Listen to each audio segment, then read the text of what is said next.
Last week, Channel 2 ran a news report which exposed some rather mundane misogyny on the part of the IDF top brass, who tell their female subordinates exactly how they like their drinks served to them. In the hallway of the 14th floor of the Kirlia, someone spied a drink list, publicly displayed, that listed the preferences of all the military and security high command. On the surface, this was one of those typical evening news segments which poke fun at the powerful, their fetishes, and their foibles. But this sort of criticism deals only with the surface of reality and doesn't probe any deeper. For example, the Chief of Staff's requirements are for a small plate and spoon, sugar on the side, and milk without foam. If the IDF even codifies such seemingly silly matters, it makes you wonder whether they have their priorities right and are up to the grave task of protecting the nation's destiny. In this particular case, producers got much more than they bargained for, because by displaying the list on the air with the names and ranks of the IDF and intelligence high command, the report exposed the identity of two of Israel's most senior and most secret security figures: the deputy Shabak chief and the IDF commander of Israel's nuclear arsenal. Frankly, the military censor must have been asleep at the switch, otherwise I can't explain how such a critical set of secret information was exposed. The list was shown on air, but in subsequent displays those two names were fudged so you couldn't read them. Thankfully, some Israelis were sharp enough to realize what was happening and relay this to me. In case you're wondering about drink preferences, by the way, the Shabak man likes his coffee strong, black, 1 sugar. And the IDF general, black with cardamom, 1 sugar. Though I exposed their names in my blog, alas, I can't hear. If I did, they'd have to kill you. That was a joke. But seriously, I want social TV to continue to do its important work, and naming these names might endanger that. In situations like this, I find satire the only way to address the nuttiness of the predicament Israelis face, along with my friends at Social TV. So there will be some satire in what follows. If you watch closely, you may even see a gesture or two informing you when I resort to it. Here's what I can tell you about the identity of these two figures who otherwise live in the shadows.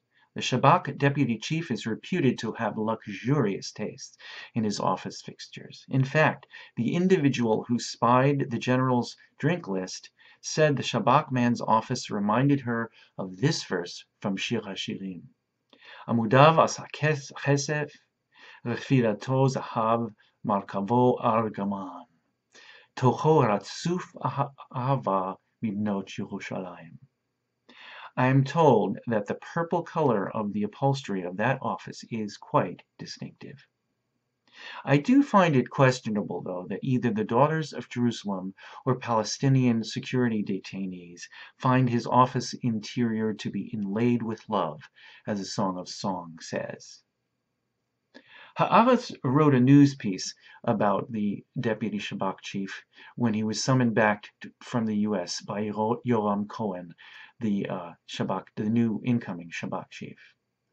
Before this latest posting, N, as he was designated, served as chief of North American security at Israel's mission to the United Nations. He's in his 50s, and earlier in his career he served in the Sayeret Matkal.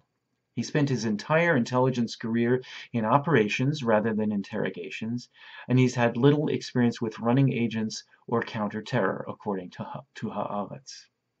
It's no accident that N served in the U.S. before being summoned back for his promotion. Israel's intelligence presence in this country is almost as intense as that of Russia and China. U.S. intelligence officials regularly complain that considering we are allies, you wouldn't know it from the size and nature of Israeli operations in this country. Now, about the IDF commander who controls Israel's nuclear arsenal. I can tell you more. His family name is well known to Israelis familiar with national politics.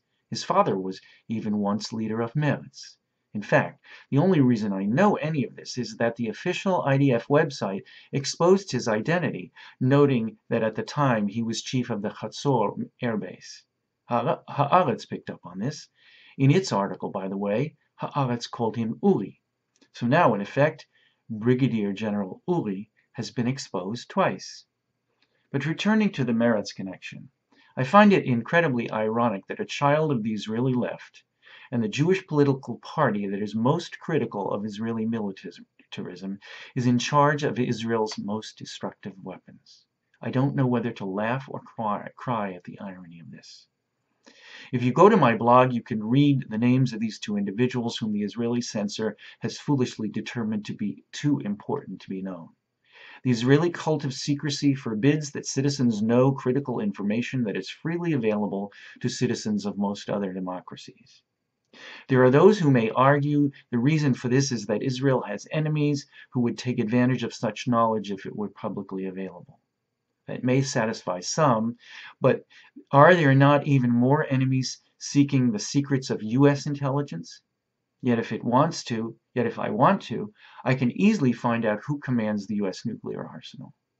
Knowing this does not compromise the security of the weapons or even of the general himself. The benefit of transparency in such cases is that it allows us to hold such individuals accountable for their actions. Citizens of other democracies want to know who holds their fate in his hands. They don't permit such a veil of secrecy between themselves and their military.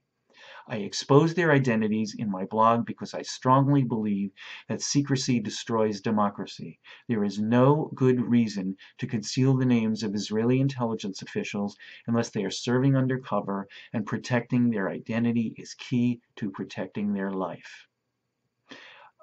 In Israel, the intelligence apparatus gets away with far too much opacity, far too much covering of its ass when it errs.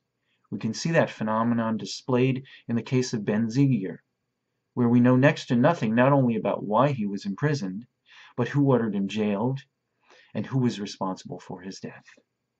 I want En and Uri to be held accountable for their actions and decisions. I don't want them to hide behind anonymity. This has been Richard Silverstein. Thanks for watching, and I am with Tikkun Olam Blog. Bye-bye.